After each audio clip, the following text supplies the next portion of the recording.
जय श्री राधा। देखिए, इस संसार में जो जन्म लिया है ना, उन सबका जाना निश्चित है, और जो जा चुका है ना, उसका जन्म लेना भी निश्चित है। ये एकदम तय बात है, इसमें कोई संकोच नहीं। भगवान गीता में कहते हैं, जातस्य ही ध्रुवोर मृत्युर ध्रुवम जन्म मृतस्य च तस्मात् परिहार्यर्थे ना त्वं शोचितुमर्हसि।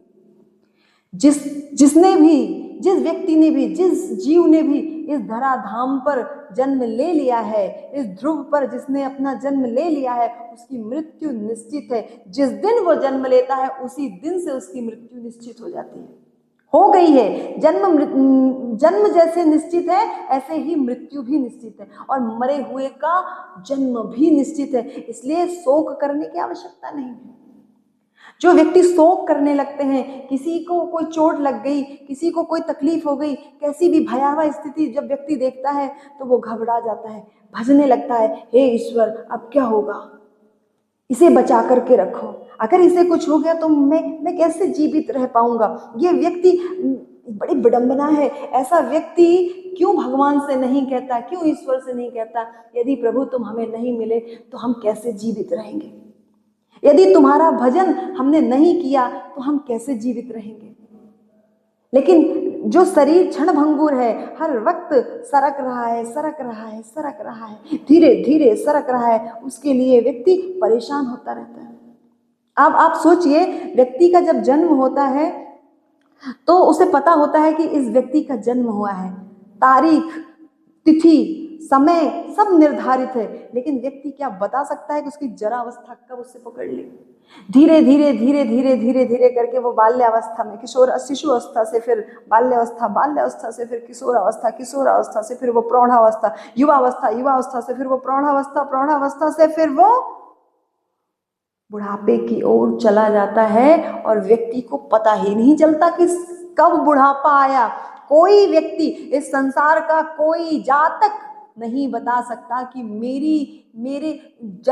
मेरे ऊपर जो बुढ़ापा, मेरी ये जो झाइयां हैं, झुर्रियां हैं, मेरी आंखें जो कमजोर हुई, ये किस दिन हुई, किस तिथि में हुई, कोई नहीं बता सकता। इसलिए शोक करने जैसा तो कुछ इसमें है ही नहीं। व्यक्ति क्यों शोक करता है? शोक नहीं करना चाहिए, हर वक्त भजन करना चाहिए। और ऐसा जो भी हमारे पास जीव मिले हैं, हमको प्राप्त हुए हैं, माता पिता, भाई बंधु, पुत्र पुत्री, पत्नी पति, जो कुछ भी मिला है वो सब ईश्वर का कृपा प्रसाद समझना चाहिए। जो ये लीला मात्र है, जो लीला प्रपंच है, ठाकुर ही है जो खेल खेल रहा है दो रूपों में। ये रंगमंच है, एक जीव और एक ब्रह्म, यही तो खेल है, यही दोनों खेल खेल रहे आपस में ही खेल खेल रहे इस रंगमंच में, और समझ ही नहीं पाता। इसलिए शोक नहीं करना चाहिए, हर वक्त उसे अपने पास एक उपहार के रूप में, एक पुरस्कार के रूप में समझना चाहिए, जब तक ईश्वर ने आपके पास उसे दे रखा है। और जिस दिन से आपको वो पुत्र, वो पुत्री, वो पत्नी, वो पति आपको प्राप्त हुआ है, वो व्यवहारी, वो मित्र, वो रिश्तेदार, वो नातेदार, वो ऐसा संबंध जिसके बिना आप जी नहीं सकते हैं, उसको उसी दिन से अपने पास उपहार के रूप में, प्रेजेंट के रूप में रखो कि ईश्वर की बहुत कृपा है जो ईश्वर ने हमको दिया है। और उसी दिन से ईश्वर के चरणों में समर्पित कर दो कि मैंने तो इसे, ये मुझे बहुत प्रिय है ठाकुर जी, मैंने इसे अपने आपके चरणों में दिया है, आप इसे संभाल करके सुरक्षित करके रखिए। क्योंकि आपने गीता में अर्जुन से कहा है कि जिसका जन्म हुआ है उसकी मृत्यु हुई है, और जो मरा है उसका जन्म भी निश्चित है, उसका जन्म भी हुआ है, तो फिर हम शोक कैसे करें?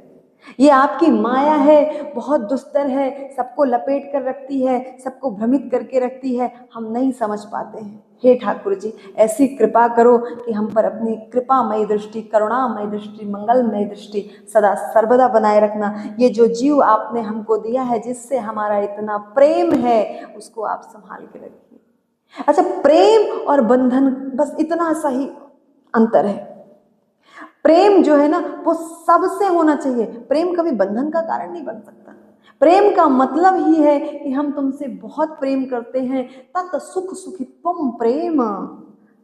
तुम्हारे सुख में हमारा सुख है। तुम्हारा सुख, तुम्हारी चिंता, तुम्हारे लिए जो हमारे मन में चिंता है वो सिर्फ तुम्हारे लिए है। तुम जिसमें सुखी हो उसमें हम सुखी हैं। तुम स्वतंत्र रहो, सुखी रहो, हम उसमें सुखी हैं। तत् सुख सुखित्वम प्रेम, तुम्हारे सुख से हमारा सुख है। ईश्वर से ऐसा कहना चाहिए, क्योंकि ये जो माया जाल है, ये जो प्रपंच है, ये सब ठाकुर जी की ही लीला है और ये सब उन्हीं की लीला से अनवरत चल रहा है और चलता रहेगा। इसलिए दुख करने की, शोक करने की आवश्यकता नहीं है। हमेशा ईश्वर से कहना चाहिए कि हमने जो जीव आपने दिया उसे तो आपके चरणों में लगाया ही है। आप अपनी अनुग्रह, अपनी कृपा, अपने चरणों की रति, अनुराग, प्रेम हम पर सदा सर्वदा बनाए रखना। जय जय श्री राधे।